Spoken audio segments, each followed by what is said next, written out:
This channel does not promote any violent, harmful, or illegal activities. All content provided by this channel is meant for an educational purpose only. Bangabandhu Sheikh Mujibur Rahman সহ 4 শতাধিক রাজনীতিবিদের মুক্তিযোদ্ধা স্বীকৃতি বাতিলের খবর গুজব বলে জানিয়েছেন অন্তর্বর্তী সরকারের মুক্তিযুদ্ধ বিষয়ক উপদেষ্টা ফারুকী আজম। তিনি বলেন, এসব নেতার পরিচয় মুক্তিযুদ্ধের সহযোগী হিসেবে নির্ধারণ করার বিষয়টি সঠিক নয়। 4 জুন বুধবার সচিবালয়ে সাংবাদিকদের সঙ্গে আলাপকালে তিনি একথা বলেন। এটা হয় নাই, কারণ রণাঙ্গনটা ওনারা পরিচালনা করেছেন। তাইলে তো একই কথা আপনি সেক্টর কমান্ডারদের ব্যাপারেও বলতে পারেন। তারা কি যুদ্ধ করে নাই? যুদ্ধ ডিজাইন করেছে, যুদ্ধে কারা যাবে না যাবে সেটা পরিচালনা করেছে। ঠিক একই রকমের মুজিবনগর সরকার তো পুরো যুদ্ধটা পরিচালনা করেছে। মুক্তিযোদ্ধাদের জন্য রেশন কোথা থেকে আসবে, অস্ত্র কোথা থেকে আসবে, কি এগুলি সব এই সরকার করছে না। তো ফলে এইটা তো ঐতিহাসিক সত্য যে এই সরকার পুরো যুদ্ধটা পরিচালনা করেছে। তো এটা কেমন করে ইতিহাস পরিবর্তন করা যায়?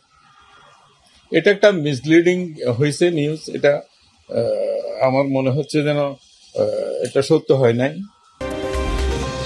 এদিকে 4 শতাধিক রাজনীতিবিদ এমএনএ এমপি এর মুক্তিযোদ্ধা স্বীকৃতি বাতিলের খবরটিকে ভুয়া নিউজ বলে মন্তব্য করেছেন সংস্কৃতি বিষয়ক উপদেষ্টা মোস্তফা সরোয়ার ফারুকী। বুধবার নিজের ভেরিফাইড ফেসবুক পেজে এক পোস্টে এ তথ্য জানান তিনি।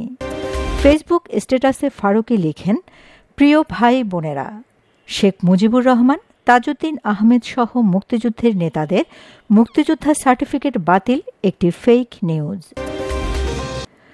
প্রসঙ্গত, বীর মুক্তিযোদ্ধাদের সংজ্ঞা পরিবর্তন করে মঙ্গলবার রাতে জাতীয় মুক্তিযোদ্ধা কাউন্সিল সংশোধন অধ্যাদেশ 2025 জারি করা হয়েছে। অধ্যাদেশ সূত্রে বিভিন্ন গণমাধ্যমে পরিবেশিত সংবাদে বলা হয়, মুক্তিযুদ্ধে নেতৃত্বদানকারী বঙ্গবন্ধু শেখ মুজিবুর রহমান, সৈয়দ নজরুল ইসলাম, তাজউদ্দিন আহমেদ, এম মনসুর আলী, এইচ.এম. কামরুজ্জামান সহ 1970 সালের নির্বাচনে বিজয়ী 4 শতাধিক রাজনীতিবিদের মুক্তিযোদ্ধার স্বীকৃতি বাতিল করা হয়েছে। এ নিয়ে নেটিজেনদের মধ্যে মিশ্র প্রতিক্রিয়া দেখা যায়। অনেকে এ বিষয়ে ক্ষোভ প্রকাশ করেন। Shamima Chowdhury Shammi, BNA news 24।